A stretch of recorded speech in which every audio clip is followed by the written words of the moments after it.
Mao ni original nga manok Siamo mga ka-idol. So nagikan pa ni sa nasud sa Malaysia. So kani siya mga ka-idol na ako'y sugilano na ni. Katulo na ni siya gitaptan og sakit dungoy. Pero kaluoy sa Ginoo mi-survive yun siya. Wala gid siya naunsa. Mo na ni yang mga anak mga ka-idol, daghan kayo. Naay mga babae yan napoy laki. Na ang nakanindot ani mga ka-idol, dili siya basta-basta mataptan og sakit.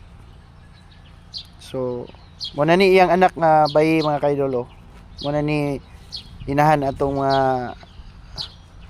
piso. Wala pa siya gitali. Na anad pagid siya kay mga ka-idol. Dili siya laagan ba?